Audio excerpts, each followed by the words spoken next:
All right, let me ask you something. Have you ever unlocked a secret level of human achievement? A state of being so meta, so profoundly paradoxical, it might just bend the fabric of space-time? I'm talking about that magical moment at 2 a.m. with a career-defining project due in 6 hours, coffee turning to sludge in your mug, when you find yourself deep diving into a YouTube video titled 10 Hacks to Stop Procrastinating and Manage Your Time Now. You're sitting there, nodding along, as a ridiculously energetic person in a crisp blazer tells you about the Pomodoro technique. Brilliant, you think. 25 minutes of focused work, 5 minutes of break. Genius!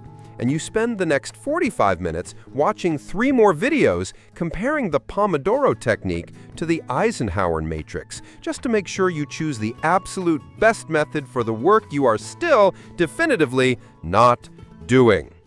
Congratulations, you haven't just procrastinated, you've achieved productive procrastination. You've weaponized your avoidance. It's the logical equivalent of being thirsty, so you decide to watch a documentary about the history of plumbing. You're not solving the problem, but boy, do you feel informed about it. This is a beautiful, tragic, and hilarious flaw in our human operating system. We think we're fighting the monster, but we're actually just polishing our armor in the coziest, safest room in the castle while the monster is tearing down the gate. The monster, of course, is the actual work, that blank page, that terrifying spreadsheet, that first line of code. It's big, it's scary, and it has the audacity to not come with a user manual. So what do? We run to the people who sell the manuals, the productivity gurus, these modern-day shamans who have apparently solved the human condition with a color-coded calendar and a subscription to a note-taking app. We consume their content like it's the elixir of life. We get a little dopamine hit, not from doing the thing, but from learning how to do the thing. It's the illusion of progress. It's like buying a gym membership and feeling fitter before you've even put on your sneakers. You've acquired the tool for success, and your brain mistakes that for success itself. Our brain loves this trick. It's called cognitive dissonance. The part of you that knows you're screwed is at war with the part of you that wants to feel in control. Watching a time management video is the perfect peace treaty. It tells the anxious part of your brain, hey, relax, we're being responsible, we're learning, we're strategizing. It's a strategy, all right. A strategy to delay the inevitable moment when you have to face the terrifying, unfiltered reality of your own competence. Because that's what we're really afraid of, isn't it? It's not the work itself, it's the fear that we won't be good enough, that our best effort will be mediocre, that we'll start and we'll fail. So instead of risking failure, we choose the guaranteed, comfortable, low-stakes activity of research.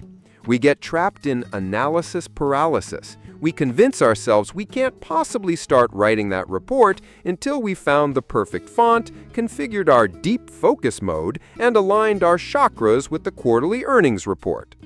Think about it. You would never try to learn how to swim by watching videos of Michael Phelps for 30 hours straight and then jumping in the deep end during a hurricane. You'd jump in the shallow end. You'd splash around. You'd probably swallow some water. You learn by doing. Yet when it comes to intellectual or creative work, we've convinced ourselves that we need a PhD in the process before we can even begin. And the irony is so thick you could cut it with a knife. Here you are watching this video, and here I am talking to you. We are both participating in this beautiful, absurd ritual right now. You are seeking an insight that, hopefully, maybe, finally crack the code. And me?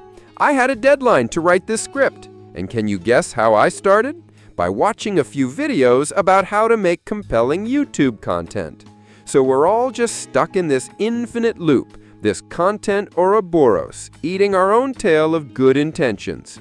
We are deadline racers who prepare for the race by watching tutorials on how to tie our shoelaces. We are a generation of people who want to climb Mount Everest and prepare by meticulously organizing our sock drawer. The truth is, there is no magic hack. There is no perfect system. The secret to getting the work done is a secret no one wants to hear because it's not sexy, it's not a hack, and you can't learn it in a 10-minute video.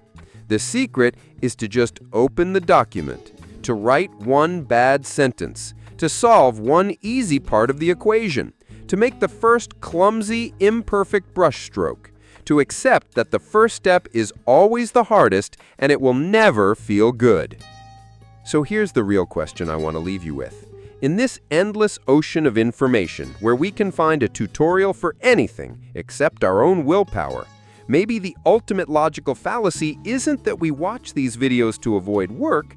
Maybe the real fallacy is that we ever believed a 15-minute video could solve a problem that's been baked into human nature for thousands of years.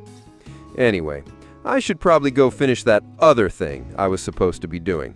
Thanks for watching. Modern life is full of human logic errors, and we just deciphered them with a bit of satirical humor using stick figures. Now it's your turn. Leave a comment and tell us, what is the slightly funny, normal thing people do that makes absolutely no sense? Thanks for watching on Logic Loop, where humorous life logic meets animated commentary. If this got you thinking, leave a comment, like, share, and don't forget to subscribe for more fun videos. See you in the next video.